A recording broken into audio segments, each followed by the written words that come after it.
कमलेश्वराय नमः। ॐ कमलेश्वराय नमः। ॐ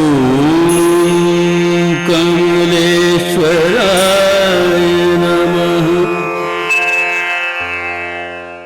जब जब पृथ्वी पर हुआ है असत्य बलवान, तब तब इस भूलोक पर प्रकट हुए भगवान। ऋषि मुनियों, साधु महात्माओं, संत मनीषियों की इस पवित्र धरती पर धर्म की स्थापना और लोक कल्याण के लिए हर युग में किसी न किसी रूप में ईश्वर का प्रागट्य होता आया है और पवित्र आत्माओं में ईश्वर का अंश उतरता आया है। आज के युग में भी ब्रह्म स्वरूप सद्गुरु स्वामी श्री कमलेश्वरानंद जी अपनी चैतन्य ऊर्जा से संपूर्ण जगत में सत्प्रेम की धारा प्रवाहित कर रहे हैं। पूज्य श्री की चैतन्य चेतना से साक्षात ब्रह्मवाणी का अवतरण हुआ है, जिससे मानव का कल्याण हो सके। मंत्र तंत्र यंत्रवेत्ता, विविध गोपनीय रहस्यों के मर्मज्ञ और समस्त मूलभूत समस्याओं का निराकरण उपलब्ध कराने वाले परम पूज्य स्वामी श्री कमलेश्वरानंद जी का लक्ष्य है पृथ्वी पर प्रेम की उपासना, आत्म जागरण और समस्त प्राणियों का आनंदमय जीवन। ऐसा जीवन जो शारीरिक, मानसिक, आर्थिक, पारिवारिक आदि हर प्रकार के तनाव से पूरी तरह मुक्त हो। इसके लिए पूज्य गुरुदेव श्री कमलेश्वरानंद जी विभिन्न प्रकार की दीक्षाएं प्रदान करते।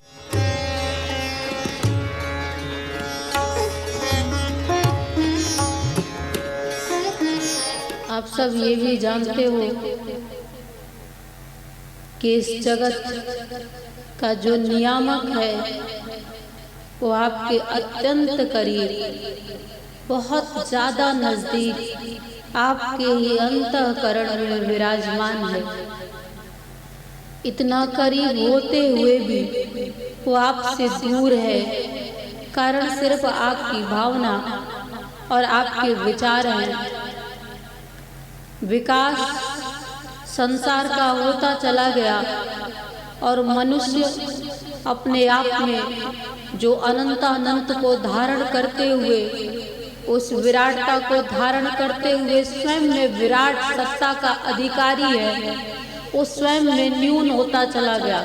संसार का आपकी नज़र में जितना विकास होता चला गया, आपके जीवन का उतना ही ह्रास होता चला गया।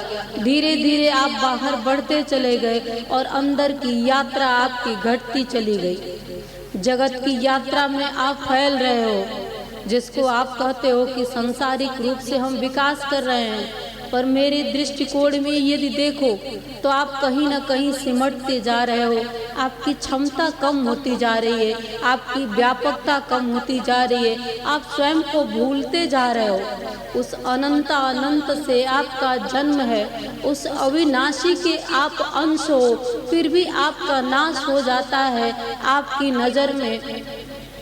ये सिर्फ दृष्टि का बदलना है, सिर्फ आपके दृष्टिकोण का थोड़ा सा छोटापन है, जिसके कारण आपको ऐसा बोध होने लगा है।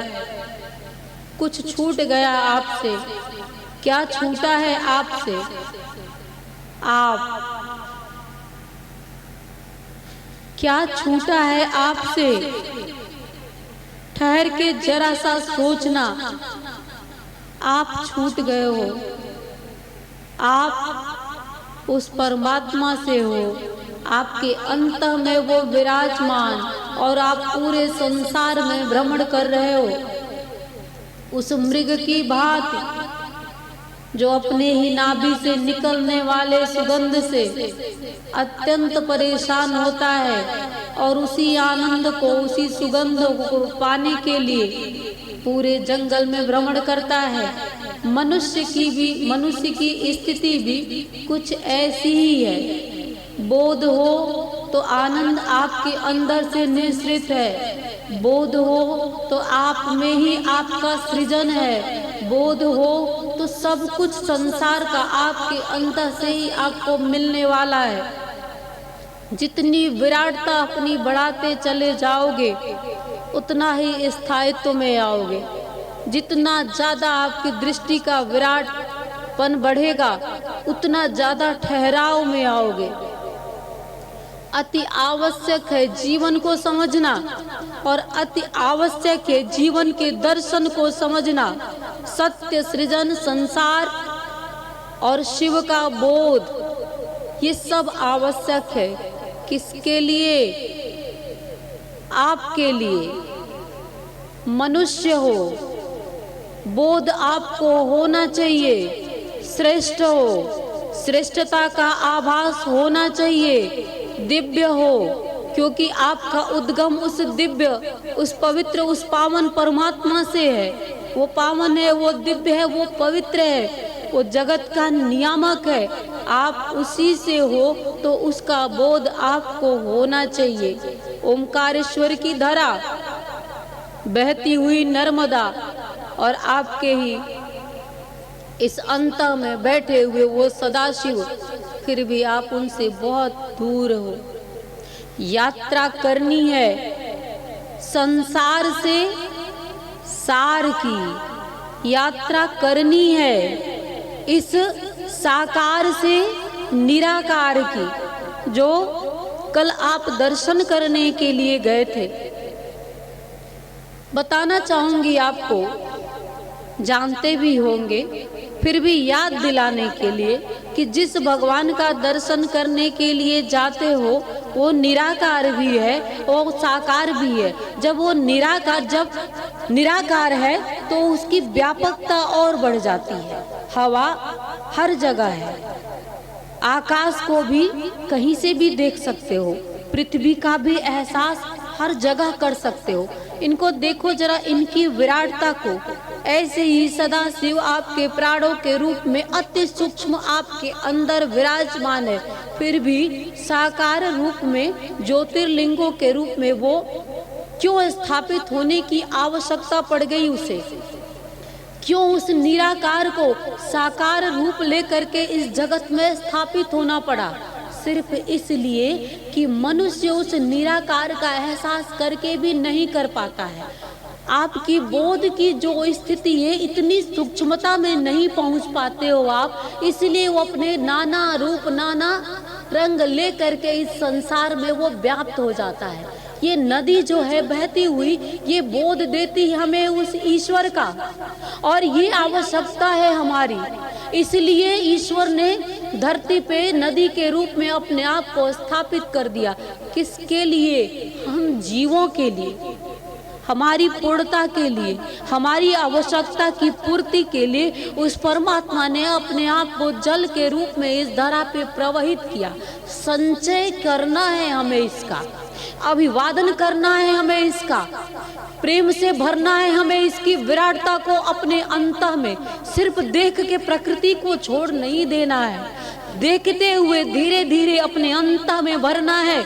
जब देखते हो इसे और देख करके बोधा अवस्था में आ करके, और जब अपने अंदर भरने की कोशिश करते हो, कोशिश करना मतलब मन में ऐसी भावना लाना, तो जब आप अपने अंतः में ऐसी भावना लाते हो तो इसकी तरह आप हृदय से विराट होते चले जाते हो। भगवान सदाशिव का भी ऐसा ही विराटता का स्वरूप है। वो निराकार होते हुए भी साकार रूप में, ज्योतिर्लिंगों के रूप में सिर्फ इसलिए उपस्थित हैं क्योंकि वो बोध देना चाहते हैं कि देखो मैं यहाँ हूँ, मेरी स्मृति करो, मुझे अपने स्मृति में लाओ। लेकिन दर्शन किया, दर्शन करके क्या यही छोड़ के शिव को घर जाना है? जो कल आपने दर्शन किया, क्या दर्शन पूरा हो गया? क्या आपने पा लिया शिव को? क्या जहाँ जहाँ घूमने के लिए जाते हो पा लेते हो उस परमात्मा को? नहीं, अभी दर्शन अधूरा है। बाहर से देख लिया और देख के वहीं छोड़ दिया। देखने का अर्थ होता है उसकी विराटता को अपने अंदर भर करके साकार करना, उस निराकार को अपने सामने प्रकट करना कि जो उस मंदिर में बैठा है वही इस मंदिर में भी बैठा है। वो कहीं नहीं है और वो हर जगह है। जब देखने चलोगे तो ज्योतिर्लिंगों में जहाँ जहाँ दर्शन करने जाओगे वो आपके ही इस शरीर में उपस्थित है। निराकार की व्यापकता और बढ़ जाती है साकार से भी ज्यादा। इसलिए उसे देखते, गुरु भी एक ऐसा ही स्वरूप है, गुरु भी एक ऐसा ही माध्यम है, गुरु भी इस नदी की तरफ बहता हुआ प्रेम की एक धारा है। इसे अपने अंता में भरना है, प्रेम के रूप में, ज्ञान के रूप में, ध्यान के रूप में, ओज के रूप में, तेज के रूप में, दिव्यता के रूप में, पवित्रता के रूप में और अतल गहराइयों में उतरते जाना है। भरते हुए अथल गहराइयों में उतरते जाना है। जब अपने इस शरीर के अंत में जब तुम उतरते जाओगे, तब जाकर के तुम्हें भगवान सदाशिव का दर्शन होगा। बाहर का दर्शन तुम्हें पूरा नहीं करता है जब तक तुम अंदर के दर्शन में नहीं उतरोगे। तो आपके मन में प्रश्न आ सकता है कि फिर क्या करें, बाहर का दर्शन करना छोड़ दे? नहीं, जब तक पूरे नहीं हो जाना तब तक ऐसे दर्शन करते रहना, क्योंकि दर्शन करते करते एक दिन तो मन में ऐसा विचार जरूर आएगा कि मुझे तुम्हें प्रकट करना है प्रभु, मुझे आपको अपने अंतःकरण में उतार लेना है प्रभु। और ऐसी भावना जिस दिन आपके अंदर आ जाएगी, उसी दिन से धीरे धीरे उसका प्रकट होना आप में होगा। रोज रोज वो प्रकट होता है आप में और रोज रोज वो मरता है आप में। जैसी जैसी भावना का जन्म होता है उसी के अनुसार आपका प्रकटीकरण है और उसी के अनुसार आपका विनाश भी है। जब दुर्बुद्धि में आते हो, जब दुर्भावना में आते हो, तो धीरे धीरे आपका विनाश होता है। और जब सद्प्रवृत्ति में आते हो, जब सद्गुणों को धारण करते हो, तो धीरे धीरे आपका विकास होता है। मतलब आप परमात्मा की तरफ बढ़ते चले जाते हो और ज्ञान, प्रेम, ओज, तेज सब धारण करते चले जाते हो। और संसार में जीने के लिए, संसार में सुखी रहने के लिए, संसार में आनंदित रहने के लिए आपका शिव से मिलना बहुत ही जरूरी है। क्योंकि जब तक नहीं मिलोगे, बिना शिव के आनंद कहाँ है? बिना शिव के आनंद कहाँ? उसके बिना तो सिर्फ दुख है संसार में। और जब वो बोध की अवस्था में आ जाए आपके अंत में, तो ये पूरा संसार सुख का कारक है। वेदों में जाओगे, शास्त्रों में जाओगे, तो उस निराकार ने साकार का स्वरूप लिया। क्रीड़ा करता हूँ मैं, रास रचाता हूँ मैं, संसार को सुंदर और रहस्यात्मक बनाने के लिए। ब्रह्मवाणी कहती है, मेरे जीवन का सौभाग्य कि वो ब्रह्म, जब उपनिषद में जाओगे तो ब्रह्मो उपनिषद लिखा गया है, वो ब्रह्म की उसका वर्णन है और उस ब्रह्म से ब्रह्मा विष्णु महेश का सृजन है। आप पुराणों में जब जाएंगे तो ऐसी कथा है कि ब्रह्मा विष्णु महेश का भी जो जन्म है, उस जिस प्रकाश से मैं मिलती हूँ, उस प्रकाश से जल में वो वस्तु के रूप में अंडाकार कुछ खेलता हुआ दिखता है और वही प्रकाश भर, जैसे आप ऐसा समझ लो, ब्रह्मा विष्णु महेश की बात छोड़ो, शास्त्रों में भी जाना छोड़ो, सिर्फ आप अपने जीवन की संरचना को देखो तो आप भी तो अंडे के आकार में ही माँ के गर्भ में होते हो।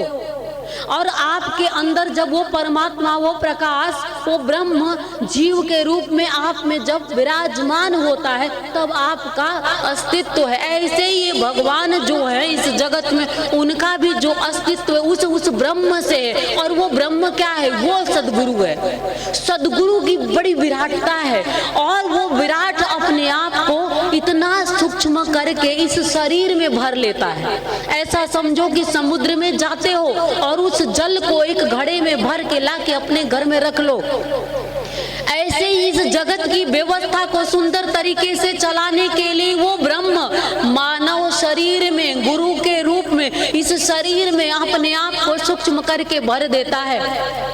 और जीवों की उपलब्धि के लिए, जीवों की संतुष्टि के लिए, जीवों के बोध के लिए गुरु रूप में विराजमान होकर के सगुण रूप में दर्शन देता है। ज्ञान का दर्शन, प्रेम का दर्शन, ध्यान का दर्शन। और ऐसे ही हमारे आदि गुरु शंकराचार्य हुए, इसी ओमकारेश्वर की धरती पे तप करके इस सनातन धर्म को, हमारी धर्म और संस्कृति की रक्षा करने के लिए वो निकल पड़े संसार में। क्यों धर्म संस्कृति की रक्षा करने के लिए क्यों सदगुरु कहता है और क्यों चाहता है? क्योंकि धर्म में जीवन है, अधर्म हमेशा नाश करता है। अधर्म है क्या? जब जब हम दुष्प्रवृत्ति में आते हैं वहीं हम अधार्मिक होते हैं, और जब जब हम सद प्रवृत्ति में आते हैं हम धार्मिक होते हैं। हर जीव का कर्तव्य है कि वो अपनी धर्म की रक्षा करे। हर जीव का कर्तव्य है कि संस्कार को, अपनी संस्कृति को अपने अंदर रक्षित करे। गुरु का पूजन जब तक नहीं करोगे, गुरु के चरणों में जब तक आप समर्पित नहीं होगे, तब तक आप उस ईश्वर को कभी भी समझ नहीं पाओगे। उस गोविंद को समझने के लिए गुरु के चरणों में समर्पित होना बहुत जरूरी है। और सबसे बड़ी बात कि अपने जीवन को पूर्ण करने के लिए, क्योंकि ईश्वर आपको बड़ी दूर की चीज लगता है। ईश्वर अभी आपको उतना समझ में नहीं आता है जिस अर्थों में मैं ईश्वर को समझ चुकी हूँ। आपको जब उसे समझना है तो आपको अपने अंत में उतरना होगा, और जब ही आप अपने अंत में उतरोगे आपको गुरु बड़ा ही विराट दिखाई देगा। वैसे ही जैसे हमारे ऋषि मुनियों को दिखाई दिया, किसी ने देखा गुरु ब्रह्मा गुरु विष्णु गुरुदेव महेश्वरा, गुरु साक्षात पर ब्रह्म तस्मै श्री गुरुवे नमः, किसी ने देखा समझा, इसलिए उन्होंने ये बात कह दी। ऐसे दृष्टिकोण में जब देखोगे तब जा करके आपका संसार पूरा होता है। संसार पूरा हो या ना हो, आपको पूरा होना जरूर। संसार तो पूरा ही है, उस प्रभु की संरचना कुछ भी अधूरी नहीं है, सब पूरा है। लेकिन मनुष्य अधूरा क्यों हो गया? वो अपने नदी अपने बोध में है, इसलिए वो पूरी है, और इसलिए आप उसके करीब जाते हो। जो जो पूर्ण होता है उसके करीब आप जाते हो। तो आप ही पूर्ण क्यों ना हो जाएं? जब आप अपने आप में, ये गुरु के पास क्यों आते हो? क्योंकि गुरु अपने आप में पूर्ण है। शिव के पास क्यों जाते हो? क्योंकि शिव अपने आप में पूर्णता को धारण किए हुए विराजमान है, इसलिए आप उनकी ओर भागते हो। और मैं आपको पूर्ण होने की युक्ति बता रही हूँ। और मनुष्य ही एक ऐसा प्राणी है जो स्वयं में पूर्ण हो सकता है। आप जब पूर्ण हो सकते हो, आप चाहते भी हो कि संसार आपकी ओर आए, इसके लिए आपको पूर्णता धारण करना पड़ेगा। संसार के मोह माया से निकलो, जगत के भ्रम को समझो, और चिड़िया की तरह घरौदा बना करके जीने की कोशिश मत करो। जब चिड़िया पेड़ में घरौदा बनाती है ना, तो आप देखते हो तो सोचते हो चिड़िया कैसे घर बना रही है, बड़ी छोटा सा उसका घरौदा दिखता है आपको। इस परमात्मा के घरौदे के सामने क्या है आपका घर, क्या है आपका संसार, और क्या कभी बचा पाओगे अपने इस छोटे से संसार को? ये पूरा जगत उसका है, वही नियामक है इस जगत का और आपका भी। इसलिए चिंता छोड़ो, आनंद में आओ, सारी समस्याओं का त्याग करो, सदगुरु के चरणों में आओ, और प्रेम में बहते हुए संत के स्वभाव में आ जाओ। जब संत के स्वभाव में आ जाओगे तो सारा सुख संसार का आपका है, सारा सुख संसार का फिर आपका है। संत का स्वभाव ऐसा ही होता है, सरस्वता को धारण किए हुए अपने अंतःकरण में वो जीता है। और जब संत अपनी अंतःकरण में जीने लगता है तो अनंत हो जाता है, उस परमात्मा का वो अधिकारी हो जाता है। ऐसा ही कुछ आपके भी जीवन में घट सके, उस प्रेम को, उस पूर्णता को धारण करते हुए इस संसार में विचरण कर सको, और संसार में कुछ मिले न मिले सदगुरु को अपने हृदय में धारण करते हुए इस संसार सागर को जी सको, और प्रेम में प्रवाहित होते हुए उस पूर्णता को धारण कर सको।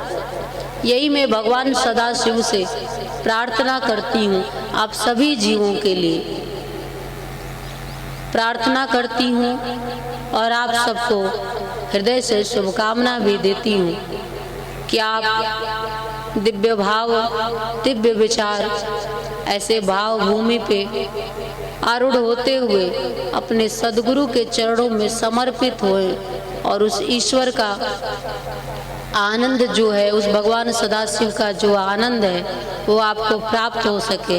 अपने हृदय से ढेर सारी शुभकामना देती हूँ, कल्याण कामना करती हूँ। और मैं आपको पुनः प्रणाम करते हुए चाहती हूँ कि एक बार हम लोग प्रेम से जय श्री नारायण, हर हर महादेव का घोष करेंगे। जय श्री नारायण, जय श्री नारायण। जय श्री नारायण। परम पूज्य गुरुदेव की, परम पूज्य गुरुदेव की, परम पूज्य गुरुदेव की। ओम देव शांति शांति, परमात्म प्राप्ति ओम देव शांति शांति, परमात्म प्राप्ति हो। शब्दों में आपके पुकार हो, जिस शब्द का आप उच्चारण करें उसमें प्राण हो। जब आप शांति की पुकार करेंगे तो आपको शांति प्राप्त होगी। आप शांति शांति जपेंगे तो आपको शांति नहीं मिलेगी। शांति की पुकार प्राणों से होगी तो आपको अवश्य शांति प्राप्त होगी। तो जब आप शांति कहें तो शांति शांति, प्राणों से पुकार। परमात्मा को भी जब आप पुकारें तो अपने प्राणों से परमात्म प्राप्ति ही हो। जीवन की परम सिद्धि, परम सफलता, परम श्रेष्ठता, संपूर्णता है परमात्मा।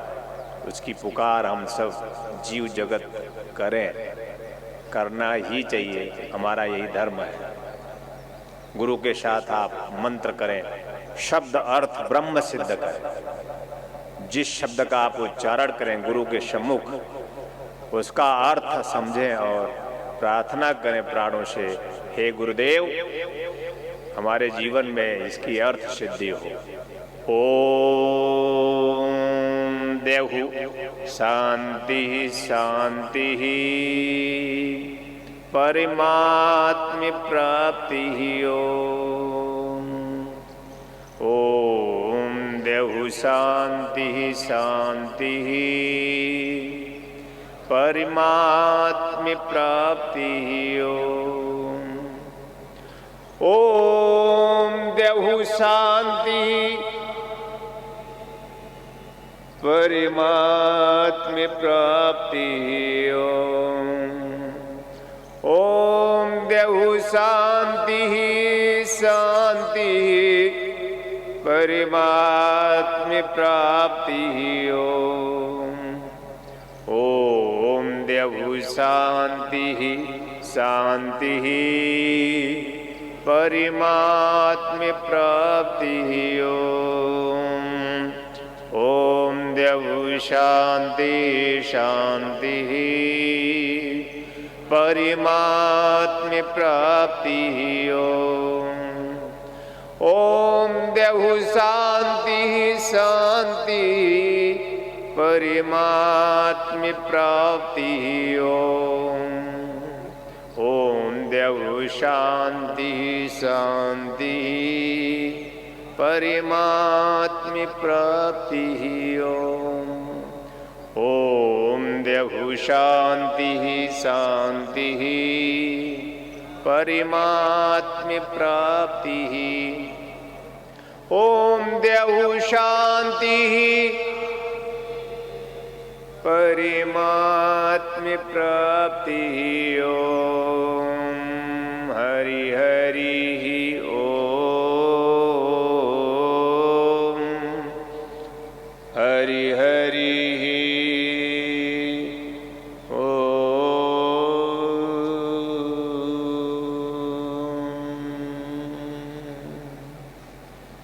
हरि हरि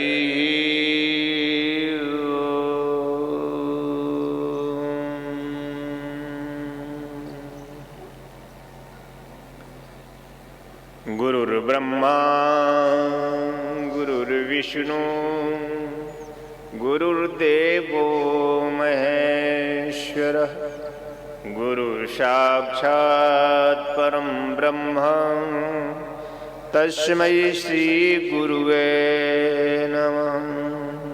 अखंडमंडलाकारं व्याप्तं येन चराचरं तत्पदं दर्शितं येन तस्मै श्री गुरुवे नमः।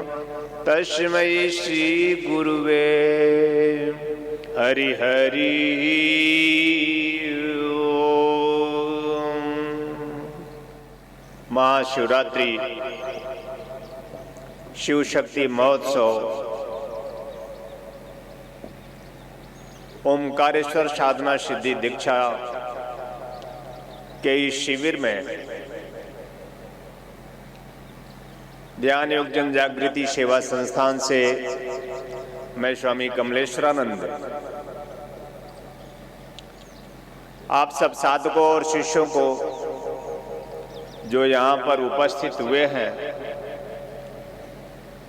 हृदय की हर एक धड़कनों से उन्हें मेरा आशीर्वाद प्राप्त हो कि उनका जीवन अवश्य में शिव आनंद से पूर्ण हो, ऐसा ही मैं हृदय से आशीर्वाद प्रदान करता हूँ। यह मानव जीवन एक चिंतन का विषय। जब जब भी कोई गुरु और शिष्य सम्मुख होता है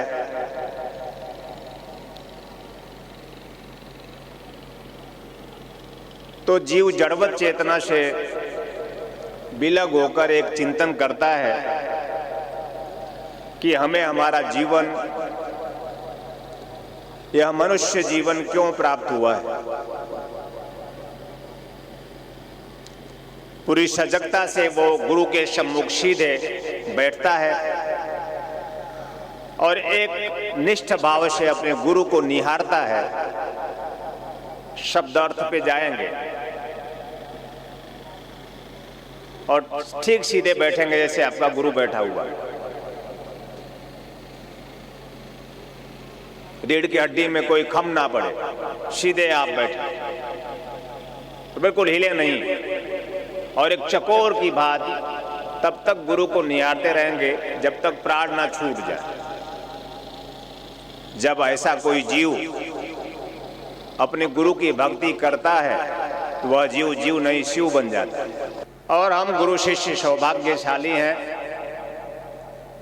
कि आज ओमकारेश्वर की इस पावनतम धरा पर, जहाँ का एक एक कण अपने आप में चैतन्य है, मां नर्मदा के इस तट पर बैठे हुए हम गुरु शिष्य जीवन की उस अभिप्सा में हैं, उस प्यास में हैं कि हे गुरुदेव, मेरे जीवन की गति भी इसी तरह से जैसे मां नर्मदा प्रवाहित है अपने लक्ष्य की ओर, अपने शिवत्व की ओर आनंद के साथ गतिशील है, उसी तरह मेरा जीवन भी पूर्णता के साथ अपने सद्गुरु की ओर, अपने जीवन की ओर, अपने प्राण की ओर गतिशील हो। और आज का यह क्षण अपने आप में पावनतम, यह संध्या बेला पावनतम इसलिए कि जब जब भी कोई गुरु ऐसे क्षण में आपके सम्मुख होता है और शिष्य अपने जीवन को धन्य करने के लिए, मानव जीवन के अर्थ को सिद्ध करने के लिए, तन मन से पार चिंतन और मंथन करने के लिए, प्राण आत्म तत्व को समझने के लिए अपने गुरु के सम्मुख बैठता है, तो वह शिष्य का अपने आप में पावनतम क्षण होता है उसके जीवन का। और यह आपके जीवन का दिव्यतम पावनतम क्षण है जो ईश्वर की कारुणिक कृपा से, उस लीला बिहारिणी की कारुणिक कृपा से, उस ललितांबा की महाकृपा से आपको उपलब्ध प्राप्त हुआ है। हम सब हृदय की हर एक धड़कनों से आर्तनाद भाव से प्रार्थना करेंगे कि हे जननी, जिस तरह से तूने मुझे जन्म दिया है और प्राय अदृश्य है, जिस प्राण को, जिस चेतना को, जिस आत्म तत्व की चेतना से हमें संपृक्त किया है, संपूर्णता से यह मानव जीवन हम धन्य कर सके, ऐसी कारुणिक कृपा एक बार पुनर् करके हम गुरु के सम्मुख हमें पुनर्जन्म दे दे, जिससे हमारा पूरा जीवन धन्य हो सके। तो मानव जीवन क्या है, मानव जीवन क्यों मिला है, और मानव जीवन की श्रेष्ठता, समुज्ज्वलता किस बात में है? सन्यास क्या है, गृहस्थ क्या है, और सन्यासी जीवन क्या है, गृहस्थ जीवन क्या है? यह चिंतन का एक पर्व है, चिंतन का एक क्षण है। आज हम इस नर्मदा के तट पर बैठ करके, जहाँ की माटी अपने आप में प्रसाद है, जहाँ पे सद्गुरुओं के जो तपस्थली है, हम ये चिंतन करें और अपने जीवन को धन्य करने के लिए, अपने जीवन को पूर्णता तक पहुँचाने के लिए हृदय से अपने गुरु से प्रार्थना भी करें। गृहस्थ जीवन वस्तुतः एक अधूरा जीवन है, जहां पर एक चिंता है, जहां पे परेशानी है, जहां पे दुख है, जहां पे पीड़ा है, जहां पे तनाव है, जहां पे निंदा है, जहां पे प्रशंसा भी है। इस तरह से पूरा जीवन एक हमारा द्वंद्व में व्यतीत होता है। और जन्म से लेकर मृत्यु तक के बीच का जो जीवन है हमारा, अगर पूरे जीवन के भाग का अवलोकन करें तो पाएंगे कि ज्यादातर जीवन हमने दुख में व्यतीत किया है।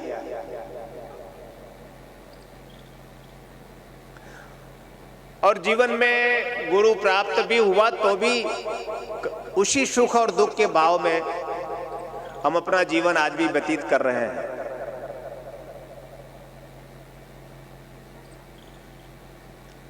हम उसी द्वंद्व में हैं, विचारों के उहापोह में हमारा जीवन गतिशील है। कोई जीवन की एक दिशा हमने तय नहीं की, अपने जीवन को संपूर्णता देने के लिए कोई एक लक्ष्य नहीं बनाया।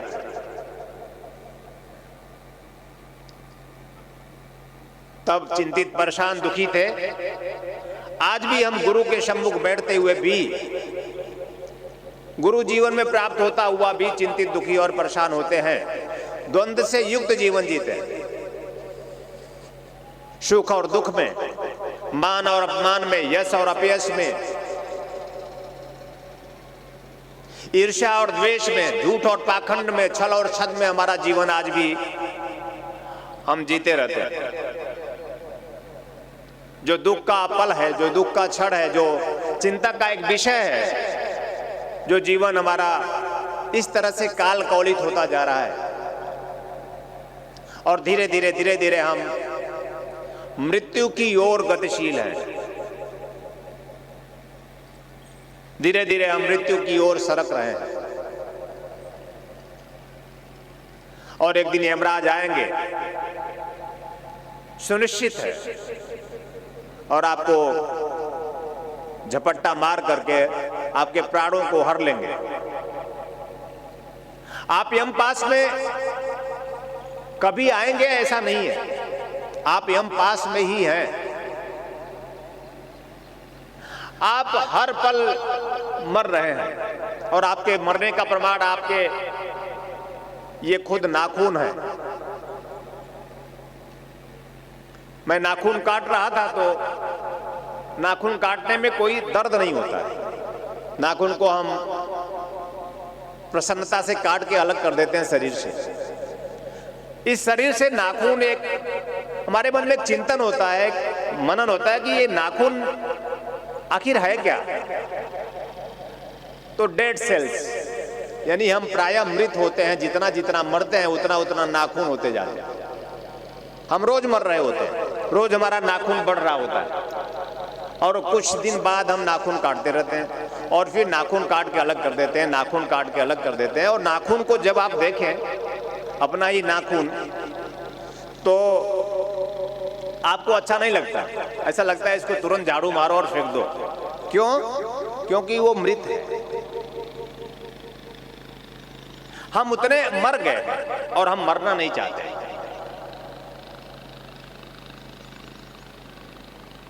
जो भी अशुभ है, नाखून को भी उसे अमंगल माना, अशुभ का द्योतक माना। इसलिए नाखून काटना भी स्थान विशेष सुनिश्चित करना होता है, और नाखून काट करके कोई भी तो उसको अलमारी में सजाता नहीं है, क्योंकि जो मर जाता है वो फेंक दिया जाता है। और धीरे धीरे आप रोज मर रहे होते हैं, रोज रोज आप मृत्यु की ओर सरक रहे होते हैं। आपके मन में तनिक से भाई चिंतन नहीं होता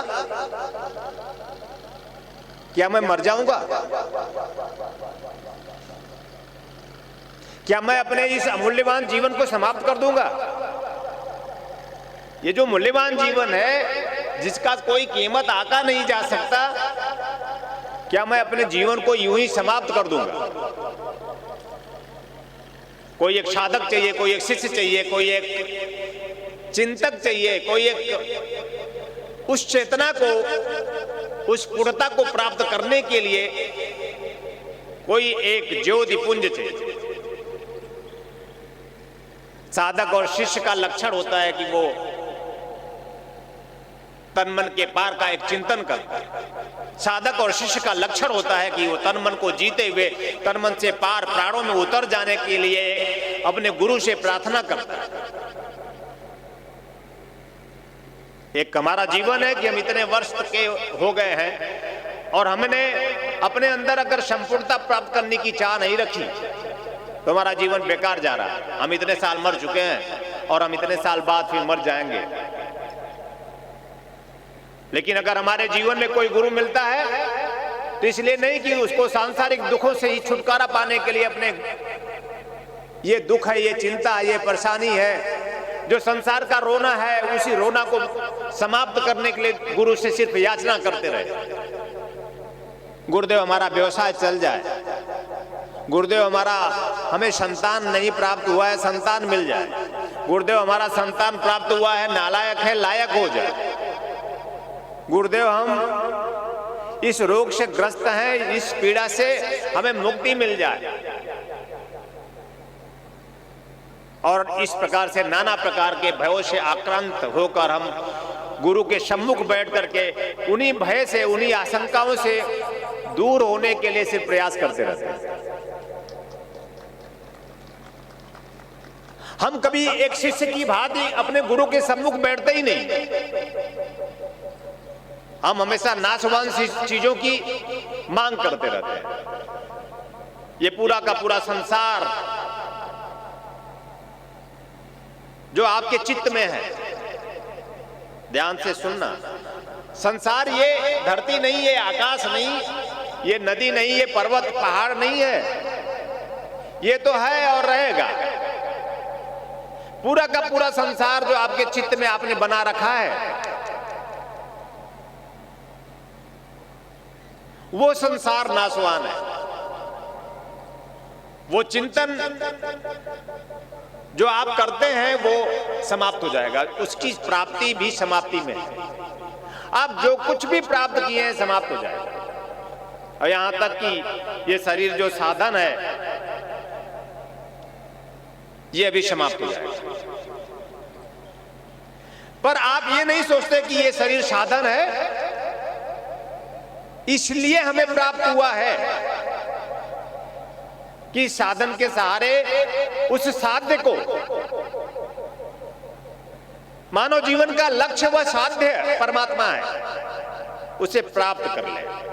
धिक्कार है ऐसे जीवन को जो ऐसा शिष्य चिंतन नहीं करता।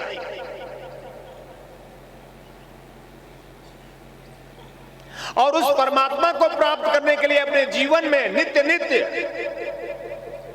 उसकी याद में उसकी आंखें नहीं भरती। साधक नहीं हो सकता, शिष्य नहीं हो सकता। एक पुकार होनी चाहिए उस परमात्मा को प्राप्त करने के लिए। क्योंकि परमात्मा क्यों? क्योंकि एकमात्र परमात्मा ही शाश्वत है। क्योंकि एकमात्र जीवन का परमात्मा ही परम आनंद है।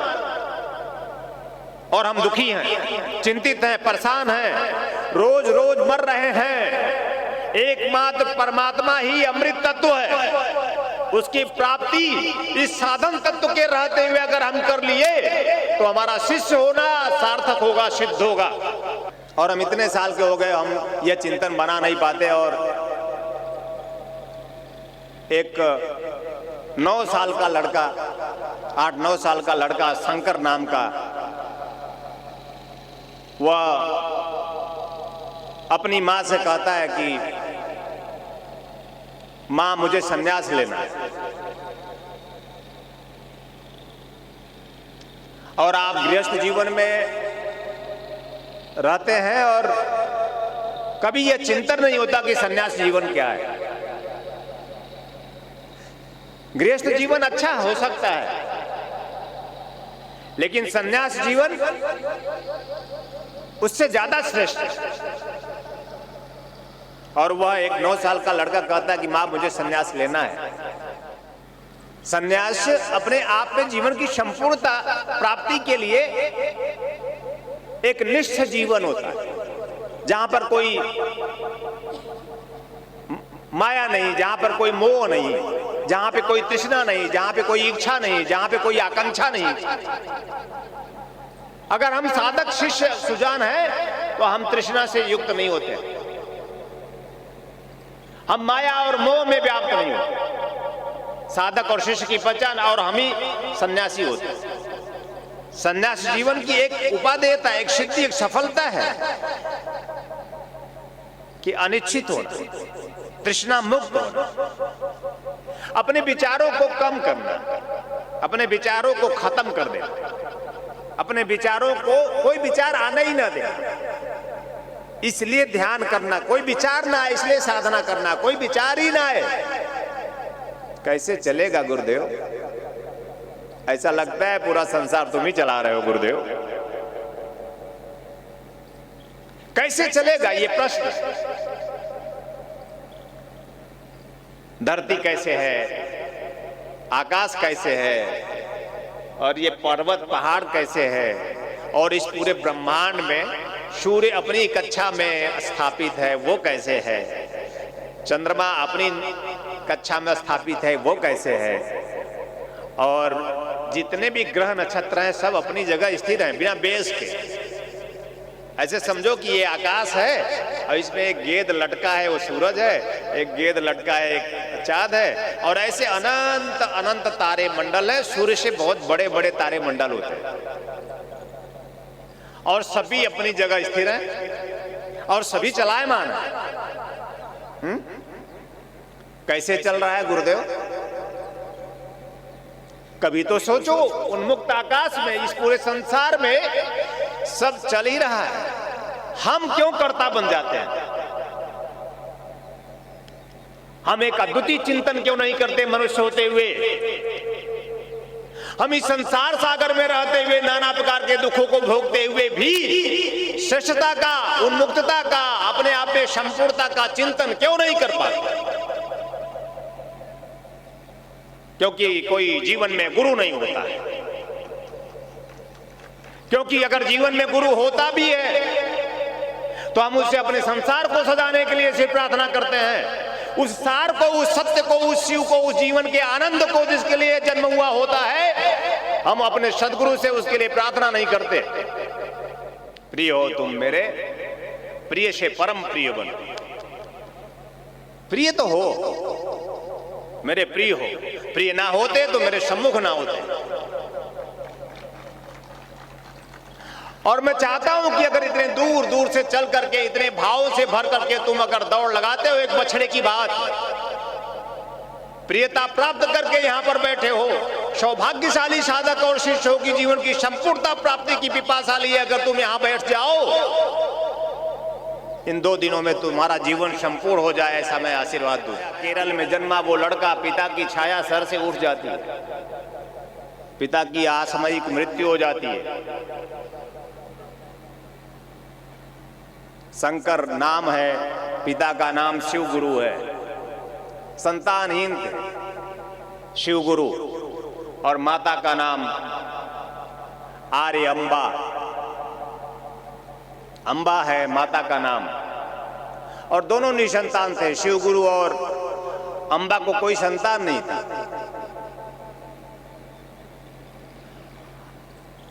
और उन्होंने भगवान शिव की कठोर तपस्या की, साधना की, संतान प्राप्ति के लिए।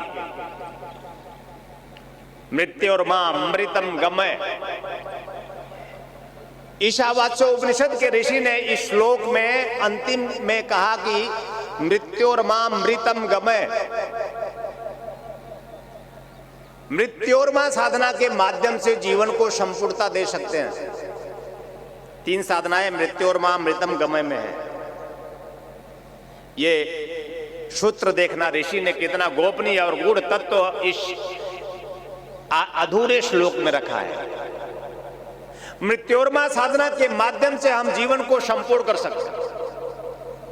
जीवन के अभाव को, जीवन के दुख को, जीवन के दारिद्र्य को मिटा सकते हैं। जीवन के तनाव को, जीवन के क्लेश को और जीवन के सारी दुश्चिंताओं से मुक्त हो। और तो और अमृतम, मृत्योर्मा और अमृतम, जिसके लिए हमारा जन्म हुआ है। मानव जीवन का ध्येय क्या है, मानव जीवन की सिद्धि क्या है, मानव जीवन का सफलता क्या है, उसकी सरोक्षता क्या है, श्रेष्ठता क्या है, गौरी शंकर की यात्रा, उस अमृत तत्व का पान करना। एकमात्र हर मनुष्य अमृत पी ले तो मैं अमर हो जाऊं, ऐसी भावना, अमरता की भावना है हमारे अंदर। इसलिए हम मरना नहीं चाहते, हम दुखी, चिंतित, परेशान होना नहीं चाहते, उस जीवन में हम नहीं जाना चाहते। क्यों? क्योंकि हम आनंद राशि, हम अमृत तत्व से हैं, हम अमृत तत्व हैं, हमारे नाभि में अमृत है। और उस नाभि के अमृत तत्व को कोई गुरु मिले और नाभि का आलोड़न विलोड़न करे, मंत्रों के माध्यम से, तंत्रों के माध्यम से, दीक्षा के माध्यम से आपके नाभि को जागृत कर दे और आपको अमृत पान करा दे। मृत्योर्मा अमृतम, उस अमृत तत्व की प्राप्ति कराए। कैसे होगा? अगर आप चाहेंगे नहीं तो, अगर आपके प्राणों में ये भूख नहीं होगी तो, अगर आप प्राणों में प्यास ऐसी लेकर बैठेंगे नहीं तो, उस अमृत तत्व की प्राप्ति गुरुदेव करनी है, जिससे जीवन निश्चिंत हो जाता है, निर्द्वंद हो जाता है, भय मुक्त हो जाता है, निर्भीक हो जाता है। ऐसा अमृत तत्व प्राप्त करने की एक भावना हो आपके मन में। और गमय साधना, इसमें 3 साधनाएं। गमय साधना के माध्यम से जीवन में हम वह जो हमारे जीवन में अभाव है किसी भी प्रकार का, उसे हम दूर कर सकते हैं। और मूलतः गमय साधना के माध्यम से हम संतान प्राप्ति कर सकते हैं, अद्वितीयता, श्रेष्ठता प्राप्त कर सकते हैं। हम हमारे भाग्य में जो नहीं है, इस साधना के माध्यम से हम वो लिख सकते हैं। नहीं कहते कि हमारे भाग्य, अरे विधाता ही रूट के भाग्य ही खराब है, हमारा भाग्य खराब है, ऐसा कोसते हैं हम। मनुष्य हो, उठो, जागो और तुम अपने दुर्भाग्य की लकीरों को मिटाने के लिए, बचपन में तुमने कितने लकीरें मिटाई हैं खुद। पेंसिल लेकर स्लेट पर जब तुम चाक से लिखते थे तो जो गलत हो जाता था उसे तुमने मिटा दिया होगा। जितनी लाइन गलत लिखे उतनी लाइन मिटा के फिर से लिखा होगा, और फिर गलत लिखा होगा तो फिर गुरु ने बताया होगा कि बेटा ये गलत है, तो तुमने उसे खुद मिटा करके फिर सही लिखा होगा। तो ये संकेत है, ये प्रतीक है कि अगर बचपन में ये गुण था हमारे अंदर कि हमने हर गलत लाइनों को मिटा दी है,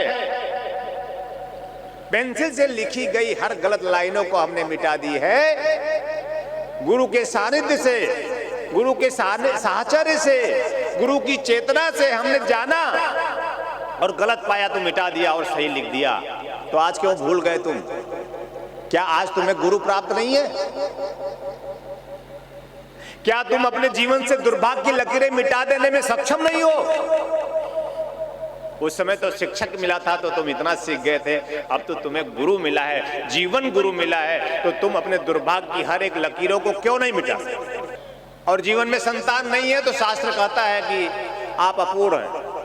जीवन की संस्कृति का, जीवन के संस्कार का, जीवन के ज्ञान का, जीवन की चेतना का, जीवन की महिमा का और जीवन के आनंद का, उस प्राण तत्व का, उस परमात्मा तत्व का प्रवाह कौन देगा? और हमारे जीवन में हमें आग कौन देगा। ये एक स्थूल चिंतन भी हमारे ऋषियों ने किया कि कौन पानी देगा, कौन आग देगा। और आप भी सोचते होंगे कि आपको आग और पानी कौन देगा, मुझे बुला लेना, मैं दे दूंगा। वैसे भी तो आजकल के लड़के कहाँ सुनते हैं आग पानी कौन देगा, ये कौन जानता है। बेटों पे भरोसा कर सकते हो क्या? लेकिन अपने गुरु पे भरोसा जरूर करो कि कोई आग और पानी दे ना दे, लेकिन हमारे जीवन में परमात्मा ने ऐसा गुरु दिया है कि वो मुझे जीवन भर तो आग पानी दे ही रहा है, अंतिम समय में भी अवश्य देगा। और शिव गुरु ने अखंड तपस्या की और अखंड तपस्या के प्रभाव से उन्हें एक अद्वितीय श्रेष्ठ पुत्र की प्राप्ति हुई और जिसका नाम रखा शंकर। और 5 साल की से लेकर 9 साल की अवस्था तक जो अत्यंत मेधावी बालक था, उन्होंने चारों वेद, उपनिषद और पुराण कंठस्थ कर डाले 9 साल की अवस्था से। उसके गुरु ने कहा, तथा तत्कालिक गुरु ने, कि अब ऐसी कोई श्रुतियां नहीं, ऐसी कोई स्मृतियां नहीं, वेद और पुराण उपनिषद नहीं है कि अब मैं तुम्हें कुछ और ज्ञान दे सकूं। एक ऐसा साधक, एक ऐसा शिष्य होता है जो अपने आप में सब संपूर्णता प्राप्ति के लिए सब अपने आप में, इसीलिए मैं कहता हूं कि अगर आप चाहे तो अद्वितीय श्रेष्ठ संतान की प्राप्ति संभव है। मैं बार बार कहता हूं, गुरु के सम्मुख जाकर अद्वितीय श्रेष्ठ संतान प्राप्ति के लिए दीक्षा प्राप्त करें। संस्कार दीक्षा, गर्भाधान संस्कार दीक्षा प्राप्त करके अद्वितीय श्रेष्ठ जीवात्मा का अपने गर्भ में रोपण करें। पुंसवन संस्कार साधना सिद्धि दीक्षा प्राप्त करके शिव तुल्य शिवत्व को उपलब्ध अपने आप में जीवात्मा का अपने गर्भ में रोपण करें। पौरुषवान, क्षमतावान बनाकर इस संसार सागर में उसे जन्म दे और गर्भ में ही सीमंतोन्नयन संस्कार साधना सिद्धि दीक्षा प्राप्त करके गर्भ में ही श्रुतियों और स्मृतियों का स्मरण दिला दे कि तुम ब्रह्म हो, ब्रह्म आनंद हो और तुम इस संसार सागर में जब आओगे तो इस बात को तुम भूलना मत, ये बात गर्भ में ही सिखा दे। तुम माया और मोह से ग्रस्त ना होना, अपने आप में चेतना, उस ब्रह्म आनंद की चेतना से संपृक्त रहना और इस संसार सागर में रहते हुए, इस माया मोह में रहते हुए भी तुम तृष्णाओं से युक्त ना होना, अपने आप में शेषता से युक्त होकर के जीवन के आनंद की ओर गतिशील होना। ऐसी माँ होती है जो अपने बच्चे को गर्भ में ही पढ़ा देती है। हम ऐसे माता पिता बना देना चाहते हैं आप। एक हमारी भावना है कि आप ऐसे अद्वितीय श्रेष्ठ संतानोत्पत्ति की कामना करें, प्रार्थना करें, जैसे ऐसे अद्वितीय मेधावी संतति का जन्म और कुछ समय उपरांत ही पिता का देहावसान हो जाता है। एक बालक के सर से उसके पिता की छाया उठ जाती है। जीवन का, सांसारिक जीवन का ये बड़ा दुर्योग है, दुर्भाग्य है कि बालक कभी बड़ा ना हो और पिता की मृत्यु हो जाए। फिर भी उस बालक में एक चेतना व्याप्त होती है, एक चेतना का प्रस्फुटीकरण होता है कि उसके मन में एक चेतना आती है कि जीवन मिथ्या है। पिता मर जाता है और मन में आता है जीवन मिथ्या है, क्योंकि पिता के प्रति जो उस बच्चे का एक प्यार था और पिता के जाने का जो एक गम था, अंदर एक चेतना का प्रकटीकरण होता है कि यह जीवन मिथ्या है। दुख में हमें हमारे अंदर कुछ चेतना व्याप्त होती है।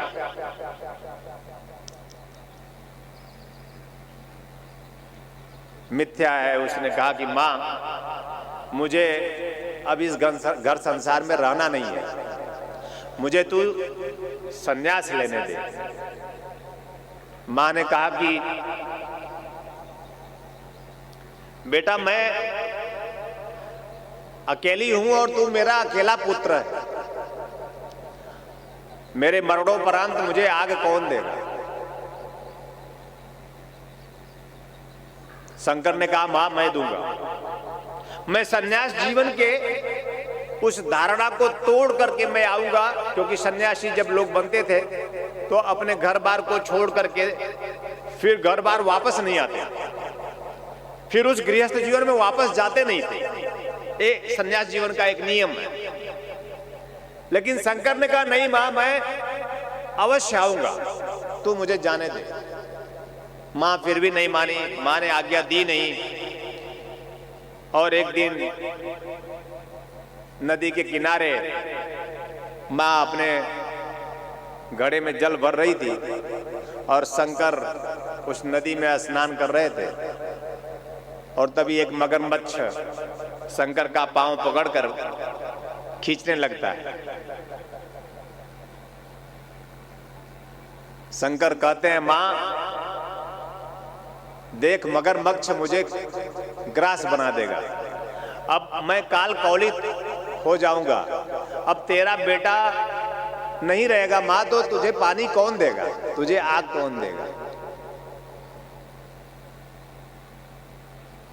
मां चिंतित हुई, परेशान हुई, इकलौता पुत्र और मृत्यु के मुंह में है। मगरमच्छ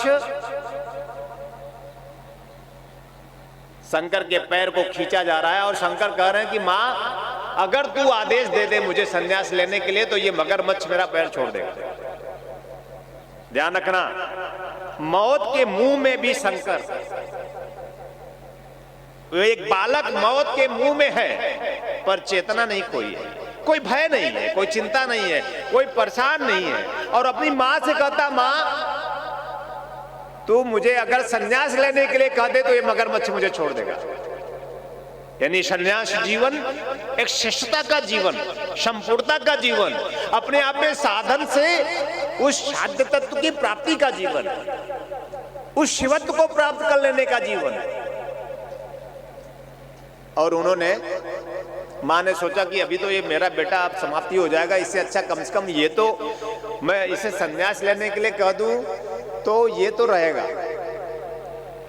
और मां ने कहा कि जा जा तू सन्यासी हो जा। और मां का इधर कहना हुआ और उधर मगरमच्छ का उसका पैर शंकर का छोड़ना हुआ। तालियां। कई सूत्र इसमें छिपे हुए हैं। मां घड़े में जल भर रही है, जल प्रतीक है अमृत तत्व का, तुम्हारे घड़े में भी जल है।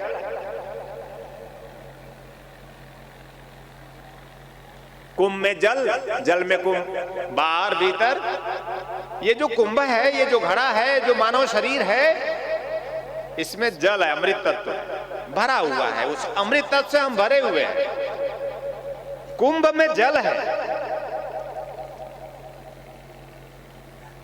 जल में कुंभ, दोनों प्रतीक है। जल में कुंभ और कुंभ में जल, बाहर भीतर पानी, पानी ही पानी है प्रिय। वो पानी अमृत तत्व का प्रतीक है। सूत्र में ध्यान से जाना, पानी अमृत तत्व का प्रतीक है। बाहर भी अमृत है और भीतर भी अमृत है। लेकिन तुम्हारे जीवन में कोई गुरु नहीं है, इसलिए बाहर भी दुख है और भीतर भी दुख है। अगर तुम्हारे जीवन में कोई चेतनावान गुरु मिले तो बाहर भी अमृत है, आनंद है, और भीतर भी अमृत है, आनंद है।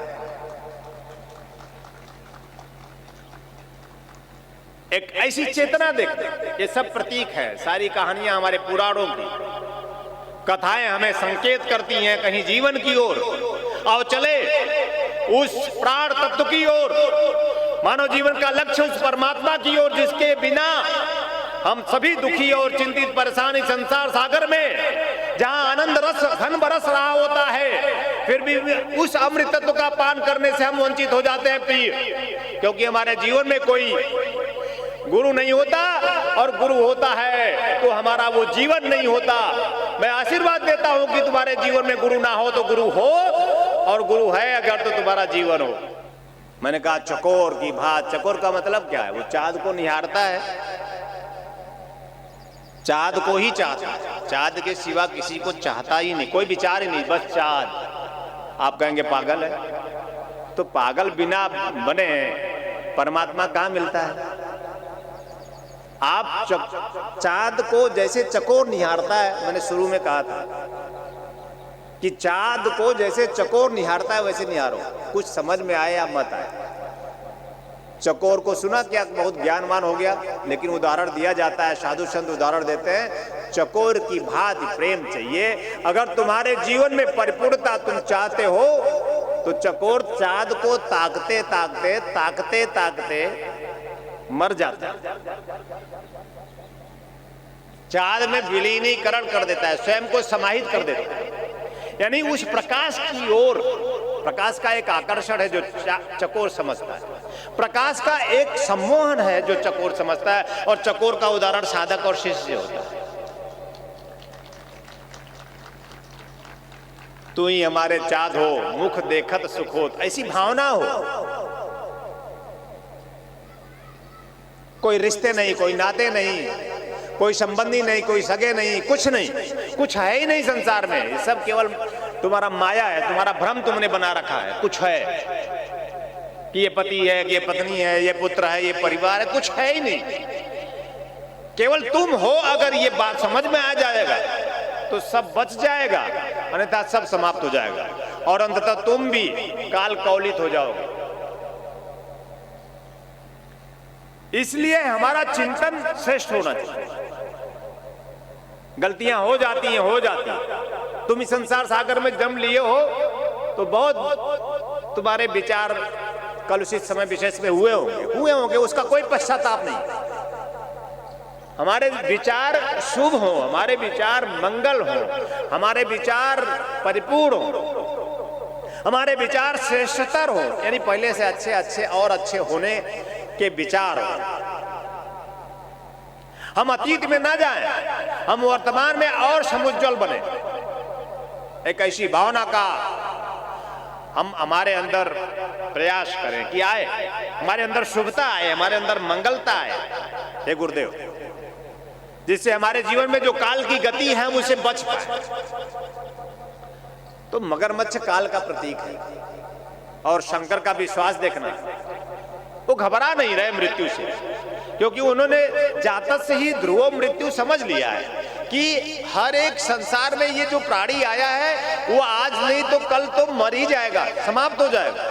तो मरने से नहीं बचना है, बल्कि अमृत तत्व का पान करना है। और जो मरने से बचना चाहता है वो तो मर ही जाता है। तो बोले क्या करें? बोले अमृत तत्व का पान करने के लिए प्रयास और प्रार्थना करें।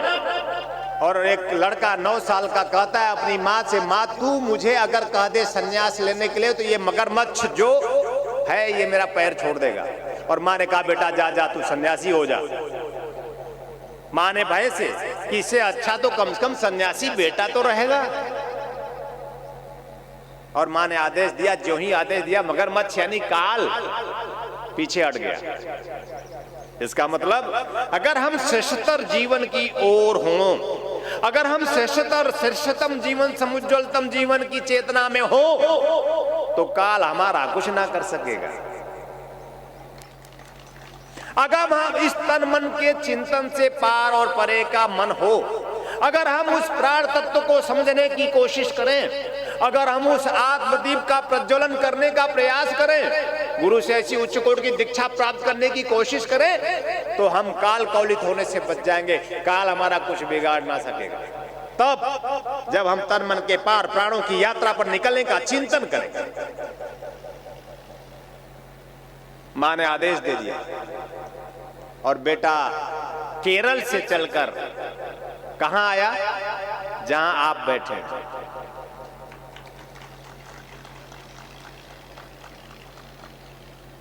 केरल से चलकर ओमकारेश्वर आते हैं और ओमकारेश्वर में गुरु गोविंद पादाचार्य के पास जाते हैं और उनसे दीक्षा प्राप्त करते हैं।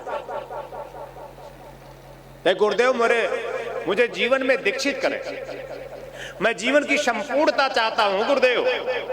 उनके गुरु का नाम गोविंद पादाचार्य। यहीं पे आश्रम है, अगर आपके पास समय होगा तो शिविर के बाद मैं आपको वहां ले चलूंगा, जहां पे आदि गुरु शंकराचार्य, शंकर ने जो बाद में आदि गुरु शंकराचार्य बने हैं, जिस गुफा में उन्होंने यहाँ पे तपस्या की है वो प्रकृति के निर्मित गुफा है, स्वयं बनी हुई गुफा है। प्राकृतिक रूप से वो गुफा का निर्माण है, जहाँ पे वो गुरु दीक्षा प्राप्त करके साधना रत हुए। क्या और कोई गुरु इस धरा पे उस समय नहीं था?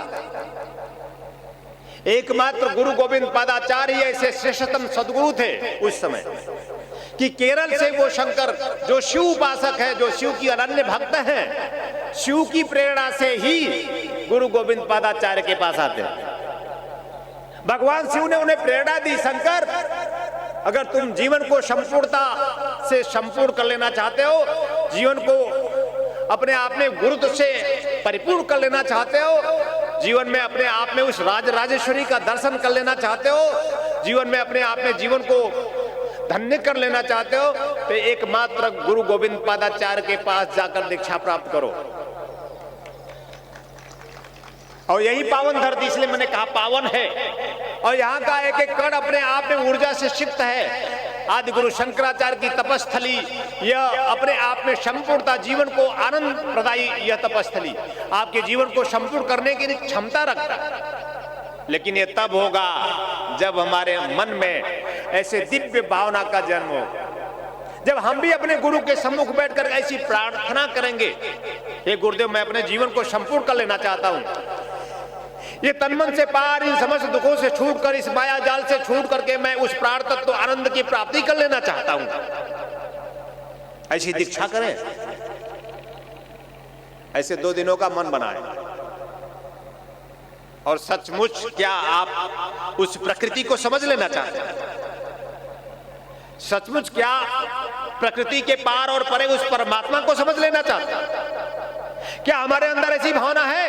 अगर आपके गुरु में ऐसी भावना है तो आप उसके शिष्य हैं, आप में भी ऐसी ही भावना होनी चाहिए। और उन्होंने उच्च कोटि का ज्ञान प्राप्त किया और दीक्षा प्राप्त करके पूरे भारतवर्ष के भ्रमण पर आदि गुरु शंकराचार्य निकल गए।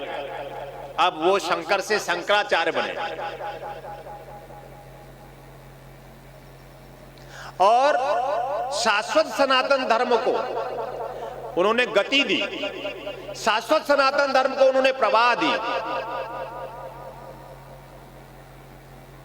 भगवान श्री कृष्ण ने कहा कि सनातन क्या है, गीता में उन्होंने उल्लेख किया, जीव भूतो सनातना, प्रत्येक जीवात्मा सनातन है, प्रत्येक जीव सनातन आत्मा है, आत्मा जो अमर है। माया से आच्छादित होकर वह आत्मा नाशवान है, मोह में आच्छादित होकर वह आत्मा जो अमर है नाशवान है। अमर आत्मा है पर नाशवान है क्योंकि वो मोह में, क्योंकि वो माया से आच्छादित है, वो भ्रम से आच्छादित है, वो आशंकाओं से आच्छादित है, वो द्वंद्व में है, वो दुख में है, वो दारुण्य में है। उसने ही यही जीवन मान लिया है। भटकते इस जीवन में जब हमारे जीवन में कोई गुरु प्राप्त होता है तो तुम्हें जगाता है, निकलो इन माया और मोह जो है ही नहीं, तुम उस जाल में फंस गए हो। अरे तुमने कभी बहेलिए को अपने जाल में पक्षी को फंसाते देखा है क्या? बहेलिया जाल फेंकता है और जाल फेंक देता है, उसमें पक्षी आकर बैठते हैं और दाना चुगने लगते हैं। और फिर बहेलिया जाल फेंका है, जाल में कुछ लगा नहीं है, लेकिन जब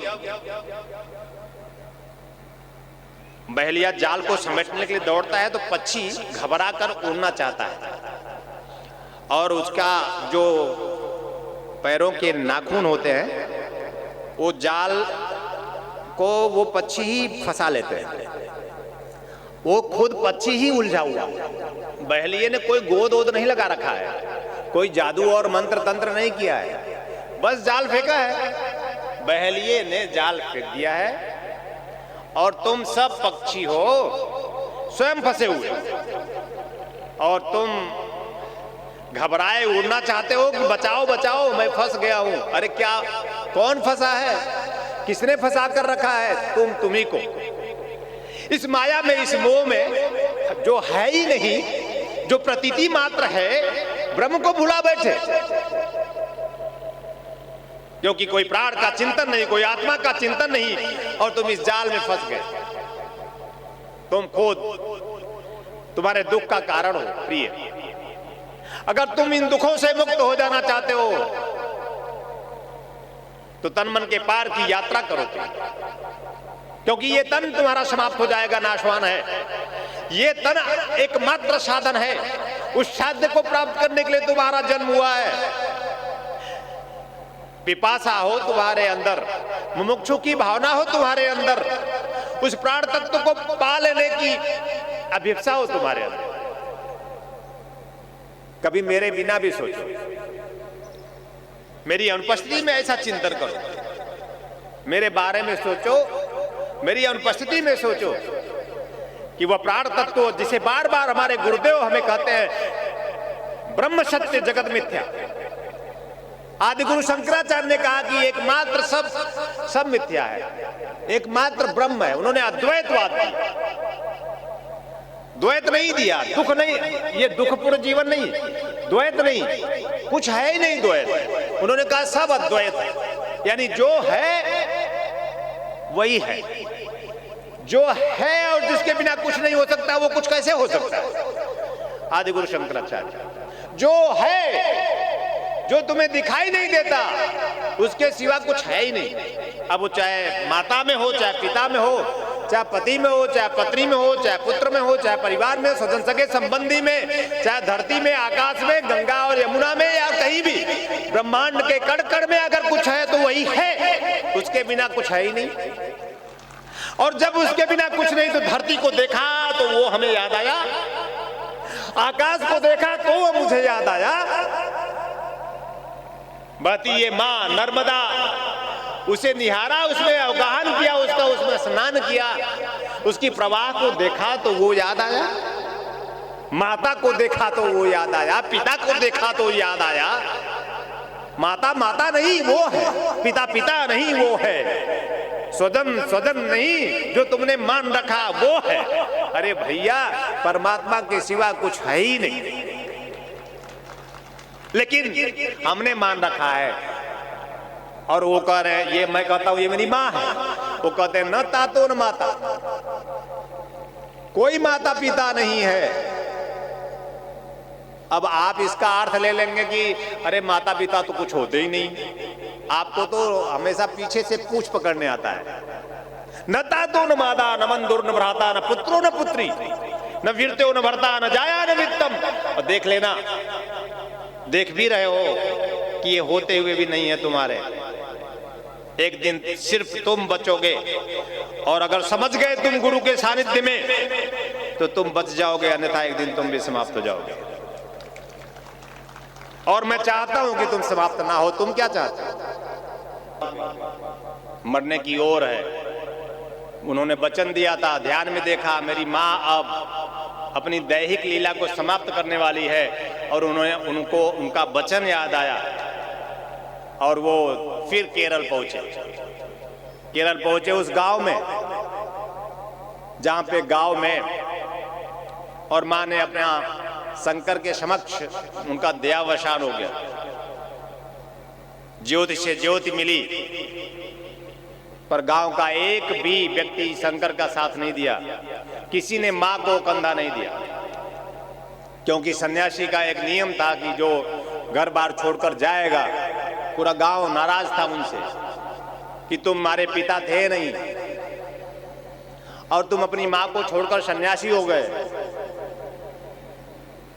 तुमने गलत किया, ये कोई धर्म नहीं है। और पूरा गांव उनका तिरस्कार किया, पूरा गांव उनका अपमान किया, कोई साथ नहीं दिया। ये समाज है, समाज ऐसा ही करता है। समाज का अपना एक नियम होता है, उसने अपना एक नियम बना रखा है, उसे ही धर्म कहता है। धर्म क्या है, अधर्म क्या है, इसमें वो फंसा रहता है। जो उसके लिए सही होता है वैसा उसके अनुरूप वो नियम बना करके उसे ही धर्म मानता है। मूर्ख। समाज की चेतना जड़वत चेतना है, अपने स्वार्थ की चेतना है। शंकर ने अपनी मां को अकेले अपने कंधे पे लादा है और ले जाकर के दाह संस्कार किया। और फिर आदि गुरु शंकराचार्य अपनी माँ के फूल को यानी धूल को, जो राख बचता है शेष, उसको एक घड़े में भरते हैं कलश में और लेकर के आते हैं और संकल्प लेते हैं कि माँ मैं तुम्हारे इस अस्थि को मैं अवश्य माँ नर्मदा में प्रवाहित करूंगा, भारत के हर एक तीर्थों में प्रवाहित करूंगा और मैं तुम्हें मुक्त करूंगा। कलश लेकर आते हैं, अस्थि कलश, और गुरु गोविंद पादाचार्य के सम्मुख बैठते हैं और कहते हैं कि इस तरह से ऐसी स्थितियां हुई गुरुदेव। तो उनके गुरु गोविंद पादाचार्य ने कहा कि शंकर, तुमको मैंने चेतना दी है, न तातो न बाता, न बंधुर न भ्राता, न पुत्रो न पुत्री, न वीरत्यो न वर्ता, और तुमने ये उल्लेख भी किया है, ले जा अपनी माँ के इस अस्थि कलश में जो अस्थि कलश है इसको विसर्जित कर दो नर्मदा में, और नर्मदा में ला करके अपने गुरु का आदेश मानकर अपने आप में उस बंधन से अस्थि कलश विसर्जित करके मुक्त हुए। एक बंधन होता है माता के प्रति, एक बंधन होता है पिता के प्रति, एक बंधन होता है स्वजन संगे संबंधियों के प्रति। अब ये बंधन हम कितना एहसास करते हैं हम पर निर्भर है। इन बंधनों से हम अगर जीते जी छूट सकते हैं, छूट करके भी हम अपने कर्तव्यों का निर्वहन कर सकते हैं। इन बंधनों से, बंधनों में बंधकर ही कर्तव्य निभाते हैं ऐसा नहीं होता, लेकिन हमने मान लिया है कि बंधनों में बंधकर ही कर्तव्य निभाएंगे। तो हम उसी राग में, उसी द्वेष में, उसी माया में, उसी मोह में हम अपने जीवन को, मूल्यवान जीवन को खो रहे होते हैं। और शंकराचार्य ने अस्थि कलश को इसी नर्मदा में विसर्जित करके अपने आप में मुक्त हो गए। कह गए न तातो न माता, अपने आप में अब कोई है नहीं, अहम ब्रह्मास्मि द्वितीयो नास्ति, ब्रह्म सत्य जगत मिथ्या। और जाकर गुरु के सम्मुख बैठ करके उन्होंने प्रार्थना की कि जीवन की संपूर्णता हमें प्राप्त हो। जीवन का वो जो ध्येय है हमारा, मानव जीवन का जो ध्येय है हमारा प्राण, मानव जीवन का जो ध्येय है हमारी आत्मा, मानव जीवन का जो ध्येय है परमात्मा, मानव जीवन का जो ध्येय है ब्रह्म, वह हमें प्राप्त हो। आप हमें हे गुरुदेव ऐसी उच्च कोटि की अद्वितीय श्रेष्ठतम ब्रह्म दीक्षा दें, संपूर्णता प्राप्ति की यह दीक्षा हमें प्रदान करें। गुरु गोविंद पादाचार्य ने कहा कि शंकर, इसके लिए तुम्हें कठोर तपस्या करनी पड़ेगी और इसके लिए तुम्हें परीक्षाओं से गुजरना पड़ेगा।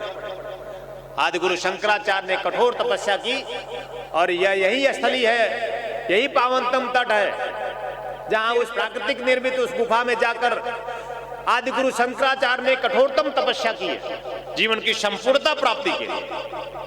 गुरु ने परीक्षाएं ली है और उन्होंने परीक्षाओं में अपने आप में अद्वितीयता प्राप्त करी और अंततः आदि गुरु शंकराचार्य ने उस शिव शिवा का दर्शन किया और उन्होंने जीवन के निर्माण के लिए बताया कि अपने आप में अद्वितीय जीवन, समृद्धशाली जीवन, संपूर्णता प्राप्त जीवन है जीव का।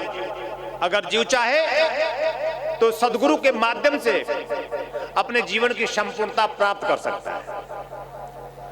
इस शरीर को ही आदि गुरु शंकराचार्य ने अद्वितीय श्रेष्ठ सदग्रंथ लिखा, शंकर भाष्य, जिसमें संदौर लहरी, एक आनंद लहरी और दूसरा संदौर लहरी, दो प्रभाग बना।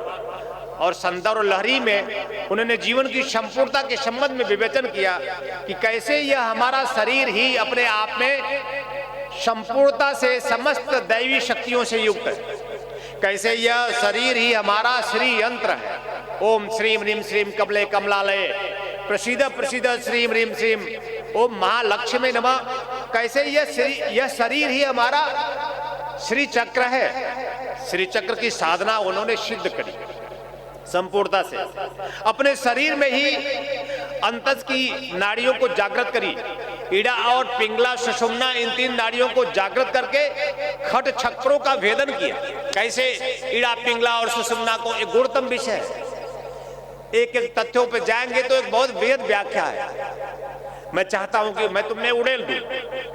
तुम अगर अपना संपूर्ण मनोभाव से अपना समर्पण दो तो मैं तुम्हारे अंदर इस शब्द को सत्य बना दूं। एक ऐसी भावना हमारे तुम्हारे बीच में अगर कुछ है तो वो शिव आनंद है। उस शिव आनंद से तुम वंचित हो तो केवल एक कारण है कि सदगुरु के प्रति संपूर्ण समर्पण का अभाव है। अगर तुम संपूर्ण मनोभाव से संपूर्ण समर्पण करो तो तुम्हारे हमारे बीच में घटना घटे, अभी घटे तभी घटे, घर जाने के बाद घटे और घट जाए। तुम्हारे घट में उस घटवासी का जो प्रवास है, उस परमात्मा का जो वास है, तुमसे तुम्हारा मिलन हो। तुम और कुछ नहीं, उसके सिवा तुम ही हो। तुम अबोध अवस्था में अज्ञान जनित स्थितियों में, भावनाओं में, विचारों में, कर्मों में लिप्त हो। इसलिए तुम वही होते हुए तुम उससे बिलग हो। तुम जीवन की संपूर्णता को चाहो, प्रिय, प्राप्त करने की सोचो, प्रयास करो, प्रार्थना करो और अपना मन बनाओ। ईड़ा और पिंगला सुषुम्ना इन तीनों नाड़ियों को जागृत करके अपने आप में हम अति पावन, दैदीप्यमान, अद्वितीयतम सत्पुरुष सद्वेता हो सकते हैं और खट चक्रों का स्वयं में भेदन करके मूलाधार से अपने आप में सहस्रार की यात्रा पे निकल सकते हैं। मूलाधार की शक्ति को ऊपर उठाकर ऊर्ध्वगामी बनाकर सहस्रार शिव पर पहुंच सकते हैं। सहस्रार शिव जहां अमृत झरता है, जहां से हम अमृत पान करके मृत्युर्मा मृतम गमे की उक्ति चरितार्थ करते हैं। इस मृत्यु तुल्य जीवन से, दुख भरे जीवन से, चिंता और परेशानियों से युक्त इस जीवन से मुक्त हो जाते हैं। निर्भीक, निर्द्वंद, निष्क्रिय जीवन हो से युक्त हो जाते हैं और अपने जीवन को, हम मानव जीवन को सिद्ध करते हैं। ऐसी द्वैत से अद्वैत की यात्रा आदि गुरु शंकराचार्य ने उल्लेखित की और अद्वितीय श्रेष्ठतम सदग्रंथों की रचना करके अपने आप में 32 सालों में ही अपने दैहिक लीला को समाप्त करी। 32 सालों में उन्होंने एक ऐसा काल के भाल पे स्वर्ण अक्षरों में एक दस्तक दी, लिख दी कि ना भूतो न भविष्यति। गुरु गोविंद पादाचार्य की कारुण्य कृपा से उस राजराजेश्वरी का दर्शन कर अपने आप में संपूर्णता से शिव शिवा को आत्मसात किया, उस जीवन के आनंद को प्राप्त किया और माता पार्वती को अपने इन्हीं चर्म चक्षुओं के माध्यम से उन्होंने दर्शन करके संदर्भ लहरी लिख दिया जो इतिहास के बाल पर अपने आप में अमिट है। ऐसे आदि गुरु शंकराचार्य को आज हम गुरु शिष्य बैठ करके परिपात होते हैं, प्रणम्य करते हैं, प्रणाम करते हैं। ये ऐसी चेतना हम सबको भी प्राप्त हो, ऐसी प्रार्थना करते हैं। तो एकमात्र ब्रह्म सत्य, जगत मिथ्या, ये मन में हमारे हो। और अगर कुछ है तो ब्रह्म ही है। ब्रह्म ना हो, आदि गुरु शंकराचार्य कहते हैं, ब्रह्म ना होगा तो कुछ भी ना होगा। ब्रह्म ना होगा तो ब्रह्मा विष्णु महेश भी ना होंगे। ब्रह्म ना होगा तो देवी देवता भी ना होंगे। ब्रह्म ना होगा तो साधु संत भी ना होंगे। ब्रह्म ना होगा तो जलचर थलचर नभचर ना होंगे। ब्रह्म ना होगा तो धरती आकाश ना होगा। ब्रह्म ना होगा तो अग्नि और वायु ना होगा। ब्रह्म ना होगा तो कुछ भी ना होगा। इसलिए एकमात्र सत्य क्या है? ब्रह्म। और उस ब्रह्म को उस ललितांबा की कृपा से, कारुणिक कृपा से हम उस महामाया की कारुणिक कृपा से हम उस ब्रह्म को जान सकते हैं। ब्रह्म और माया दो नहीं है प्रिय। जो माया है वही ब्रह्म है और जो ब्रह्म है वही माया है। ब्रह्म से ही माया है। और इस संसार सागर के लिए कभी कभी तो ब्रह्म से भी ज्यादा शक्तिशाली माया है। जो जीव को फंसा कर रखती है, जीव को उलझा कर रखती है, जीव को इस प्रतीति मात्र में अपने आप में समेट कर रखती है, और जीव इसी में जन्म लेता है माया में, और जीव इसी में मृत्यु को प्राप्त हो जाता है माया में, और वह ब्रह्म से वंचित हो जाता है। जीवन की उपादेयता, जीवन की शिष्टता, जीवन की संपूर्णता एकमात्र ब्रह्म है। यह माया अति ठगनी है, अति प्रचंड रघुपति की माया, और इसी माया के आगोश में हम सारे जीव जलचर थलचर नवचर इस संसार सागर में समाप्त होते जा रहे हैं, काल कौलित हो रहे हैं। आओ चले उस काल से महाकाल की ओर, आओ चले उस शांति से विश्रांति की, परम विश्रांति की ओर, आओ चले अपने आप में उस परम शांति की ओर, आओ चले उस परम विश्रांति की ओर। ओमकारेश्वर साधना सिद्धि दीक्षा के माध्यम से मैं तुम साधक और शिष्यों का आह्वान करता हूं, जीवन की संपूर्णता प्राप्ति के लिए एक बार फिर निमंत्रण देता हूं, और ऐसी उच्च कोटि की दीक्षा के लिए तुम सबको आशीर्वाद देता हूं। पर यह तब संभव होगा, तब भी संभव होगा, आदि गुरु शंकराचार्य ने कहा, जब हमारे जीवन में कोई ऐसा गुरु होगा जो हमारे बाहर भी सत्य बताए और जो हमारे भीतर भी सत्य का दर्शन कराए। जो बाहर है वो बताए कि वही है, और जो भीतर है बताए कि वही है। जो स्थूल है वही ब्रह्म है, और जो सूक्ष्म भी है वही ब्रह्म है। सदगुरु का यह स्थूल भी ब्रह्म है, और सदगुरु का वो सूक्ष्म भी ब्रह्म है। ऐसा कोई गुरु हमारे जीवन में होगा तो ही हमारे जीवन की संपूर्णता हमें प्राप्त होगी। भगवान श्री कृष्ण ने भी गीता में कहा है, अगर जीवन के अभ्यंतर स्थितियों में आप जाना चाहते हैं, जीवन के आंतरिक यात्रा पे निकल जाना चाहते हैं, अध्यात्म की परिपूर्णता प्राप्त कर लेना चाहते हैं, तो आपके जीवन में यह तभी संभव होगा। मानव जीवन को धन्य कर लेना चाहते हो तो भगवान श्री कृष्ण ने कहा यह तभी संभव होगा जब कोई तत्वदर्शी महामानव सदगुरु आपको प्राप्त होगा। जो सिर्फ देह तत्व को न समझाए, जो सिर्फ मन तत्व को न समझाए, जो प्राण तत्व का अवगाहन करा दे, जो प्राणों में उतार दे, जो प्राणों का संदेश दे, और जो आत्मदीप को प्रज्वलित करने की भावना दे, और शिष्य को ऐसी उच्च कोटि की दीक्षा दे तो उसका आत्मदीप प्रज्वलित हो। जो शिष्य चाहे जीवन की संपूर्णता प्राप्त करे। ऐसा तभी संभव होगा जब हमारे हृदय के एक एक रोमकूपों में हमारा गुरु स्थापित होगा। तब हम मृत्यु से अमृत्यु की यात्रा कर पाएंगे।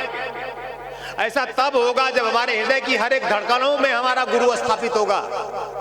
तब हम मृत्यु से अमृत्यु की यात्रा पर निकल पड़ेंगे, तब उस अमृत तत्व का पान कर पाएंगे। ऐसा तब संभव होगा जब हमारे रक्त के एक कण में हमारा गुरु आज स्थापित हो जाए, और कल हम ऐसी उच्च कोटि की दीक्षा दें ओमकारेश्वर साधना सिद्धि दीक्षा के पूर्व में कि जीवन अपने आप में अपूर्व शांति प्राप्त कर ले, जीवन अपने आप में परम विश्रांति को उपलब्ध हो जाए।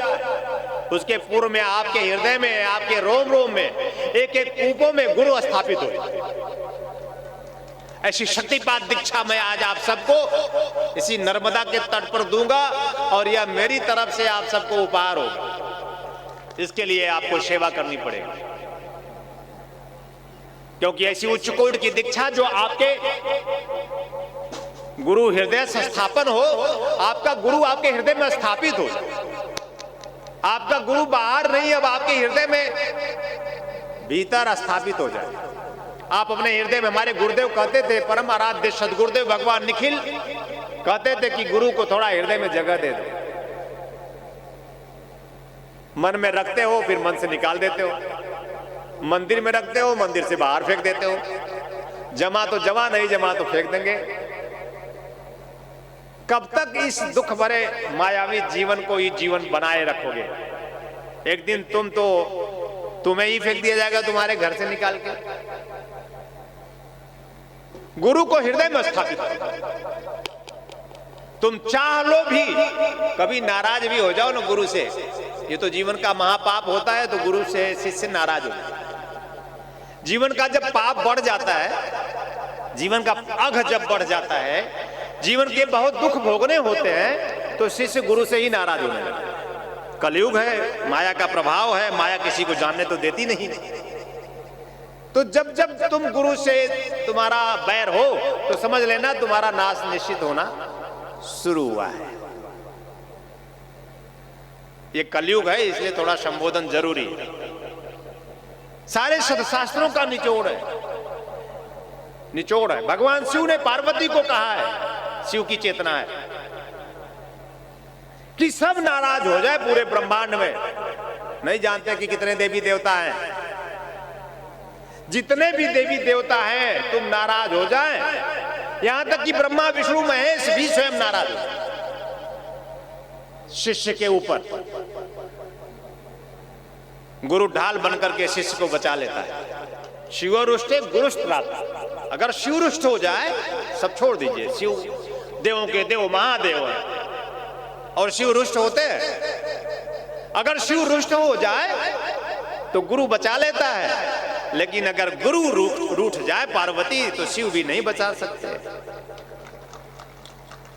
इसलिए ऐसा गुरु आपके जीवन में स्थापित हो जाए, आपके हृदय में स्थापित हो जाए, आपके हृदय की हर एक धड़कनों में गुरु स्थापित हो जाए।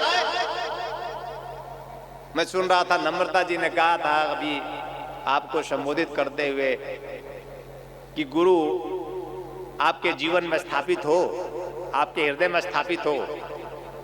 गुरु रहेगा तो जीवन का आनंद रहेगा। तो गुरु आपके रोम रोम में स्थापित हो जाएगी। यानी अब जब हृदय जाए, हृदय की धड़कन रुके तो गुरु रुके। क्या ख्याल है? हृदय की अंतिम धड़कनों में हमारा गुरु खेले। और जब ऐसा होगा, हमारे हर एक धड़कनों में अगर गुरु होगा तो हमारा काल भी क्या कर सकेगा। ऐसी एक ओजस्विता, ऐसी एक गर्जना तुम्हारे अंदर होगी, लेकिन गुरु होगा तो होगी। ऐसा गुरु का प्रतिष्ठा हो तुम्हारे अंदर। क्या चाहते हो? और इसके लिए गुरु स्थापित हो तो कोई मंत्र नहीं है, गुरु स्थापित हो तो कोई तंत्र नहीं है, और गुरु स्थापित हो तो तुम्हारे जीवन में कोई साधना नहीं है कि तुम करके तुम गुरु को स्थापित कर लोगे, क्योंकि ये बहुत ही दुरूह कार्य है। गुरु को बांध लेना, देवी देवता बध जाएंगे मंत्र से, गुरु मंत्र देगा। ब्रह्मा विष्णु महेश भी आपके लिए चैतन्य हो जाएंगे, आपके समक्ष होंगे गुरु अगर होगा। लेकिन गुरु को ही अपना जीवन बना लेना, यह अपने आप में जीवन को संपूर्णता प्राप्ति का एकमात्र उपाय है। तो आपके एक एक रोम कूपों में गुरु स्थापित हो, आपके हृदय में गुरु स्थापित हो, रक्त एक एक बूंदों में गुरु स्थापित हो, संपूर्णता से गुरु आपका जीवन बन जाए।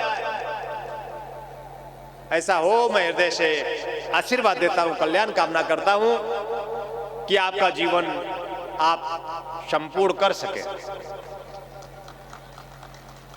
आप बाहर आनंदित रहें, बाहर सुखी रहें, बाहर शांत रहें, और बाहर में जो भी कुछ भी आप प्राप्त करना चाहें, भौतिक जीवन की जो भी इच्छा आकांक्षा आप लेकर बैठे हैं, वो सब आप पूरा करें, वो सब आपको पूरा हो और आपको आध्यात्मिक उपलब्धि भी हो। आपके अंदर की नसनाड़ियां चैतन्य हो, आपके अंदर ईड़ा और पिंगला सुषुम्ना जागृत हो, आपके खटचक्रों का वेदन हो, कुंडली जागरण हो जाए, मूलाधार से शक्ति ऊपर उठकर ऊर्ध्वगामी बनकर सहस्रार शिव पर यात्रा करके अमृत रस का पान करें। ये जो इस घट में घटा है, ब्रह्म प्रिया नाम कहा गया। उस ब्रह्म ने संबोधन किया, तू तो मेरी ब्रह्म प्रिया। आप भी प्रिय से परम प्रियता प्राप्त करके उस ब्रह्म के प्रिय बन जाए। ऐसा मैं हृदय से आशीर्वाद देता हूं। ब्रह्म प्रिय बन, ऐसी समृद्धि को उपलब्ध हो। यह तब होगा जब एक मात्र संपूर्ण समर्पण सदगुरु को अपना मन दोगे। राजा जनक ने अष्टावक्र से कहा, क्या मैं उपलब्ध हो सकता हूं संपूर्णता को? बोले, बड़ी सहज बात है और बड़ी कठिन बात की है। सहज इस बात में है कि अगर तू अपना मन मुझे दे दे तो अभी उपलब्ध हो जाएगा। अगर तू अपना मन दे दे तो तू भी संपूर्ण हो जाएगा। मन गुरु को दे दे, अपना कोई मन ना हो, गुरु का ही मन अपना मन हो जाए। ऐसा हो सके, मैं हृदय से बहुत बहुत लाख लाख शुभकामना आशीर्वाद देता हूँ, कल्याण कामना करता हूँ। भज गोविंदम, भज गोविंदम, भज गोविंदम। मूढ़मते, मूढ़मते, हे मूढ़मते, गुरु भज, गुरु भज, गुरु भज। गोविंद पादाचार्य उनके गुरु का नाम था।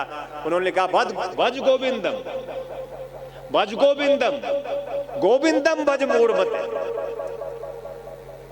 हे मूढ़मते, गुरु भज, गुरु भज, गुरु भज। अगर जीवन की संपूर्णता चाहते हो तो एकमात्र गुरु, गुरु ही गुरु जीवन हो और गुरु से ही जीवन की संपूर्णता की अभिप्सा हो। ऐसा हो, ऐसा मैं आशीर्वाद देता हूं, कल्याण कामना करता हूं। गुरु हृदय धारण सिद्धि दीक्षा शक्तिपात मैं आपको डुबो डुबो कर दूंगा नर्मदा में। आप ऐसी उच्च कोटि की दीक्षा तब प्राप्त करेंगे जब आप सभी यहाँ जितने लोग बैठे हैं सेवा करेंगे। और सेवा ये है कि साधना विधान रहस्यम की 3 पुस्तक आपको खरीदनी। साधना सामग्री रहस्यम की 3 पुस्तक आपको खरीदनी। अगर आपके पास ना हो तो एक अपने पास रख के 2 बांट देनी है, और अगर आपके पास हो तो 3 बांट देनी है। 3 घरों में 3 पुस्तक पहुंचानी है। जहां भी आपको देना है आप दे दीजिए। इस 3 पुस्तक को ले लीजिए, या ब्रह्मवाणी की 2 पुस्तक चॉइस है, या दिव्य सदग्रंथ ब्रह्मवाणी की 2 पुस्तक लीजिए। अगर आपके पास ना हो तो अपने पास रख लीजिए एक, और एक किसी दूसरे को भेंट दीजिए।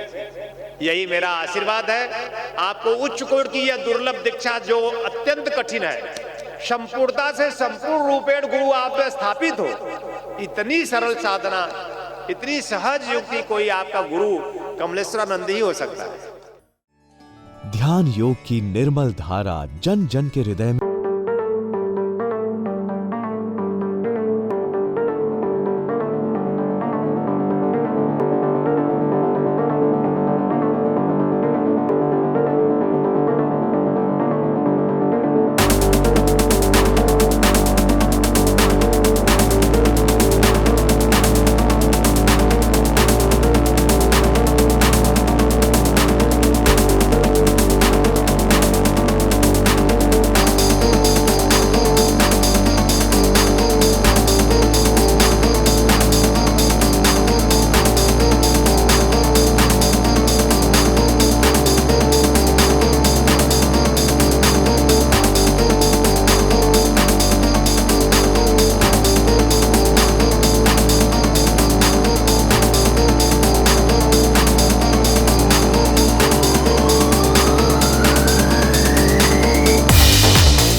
करें। जी गुरुदेव स्वामी कमलेश्वरानंद जी का संकल्प है एक ऐसे समाज का निर्माण करना जिसमें हम सभी स्वावलंबी हो, आत्मनिर्भर हो।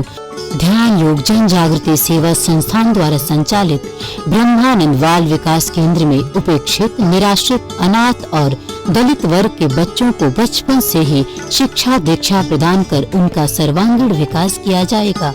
ब्रह्मानंद बाल विकास केंद्र के माध्यम से हमें अवसर मिला है इन बच्चों के लिए कुछ करने का।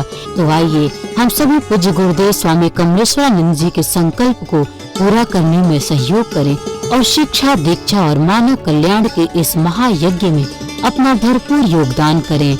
आप अपना योगदान भूमि अथवा धन किसी भी रूप में दे सकते हैं।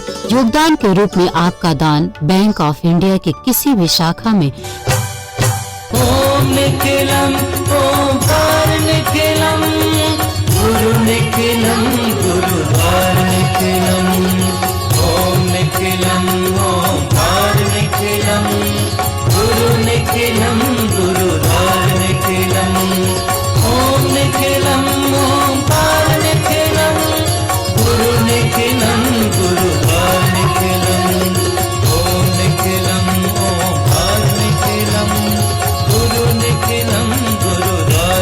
आपके लिए लेकर के आए हैं जॉइंट केयर टैबलेट और ऑयल, जोड़ों के दर्द से राहत पाने के लिए और मजबूत हड्डियों के लिए। इसमें मौजूद प्रोटीन्स तथा विटामिन्स हड्डियों को मजबूती प्रदान करते हैं। यह जोड़ों के आसानी दर्द को समाप्त करता है, जैसे घुटनों के दर्द व कलाई के दर्द, रीढ़ की हड्डी में दर्द, कंधों में दर्द। यदि आपको स्लिप डिस्क या सर्वाइकल है तो इन सभी परेशानियों से छुटकारा पाने के लिए आज ही मंगाएं जॉइंट केयर टैबलेट और ऑयल। फार्मेसी आपके लिए लेकर के आए हैं रत्नम ज्योति, आंखों की संपूर्ण देखभाल के लिए। शहद के साथ नित्य लेने से नेत्र ज्योति बढ़ जाती है, आंखों का चश्मा उतर जाता है। यह आयुर्वेदिक औषधि है, इसका कोई साइड इफेक्ट नहीं। इस औषधि को मंगाने के लिए आप हमारे इन नंबरों पर संपर्क कर सकते हैं। हमारा नंबर है 8108666991, 8108666992, 8108666993, 8108666994। वर्षों की कड़ी मेहनत और शोधों के बाद दिब्रिसी फार्मेसी आपके लिए लाए हैं एक आयुर्वेदिक शैम्पू केशोसिका, जो रखे आपके बालों का ख्याल माँ जैसा। अब आपके नजदीकी स्टोर पर उपलब्ध।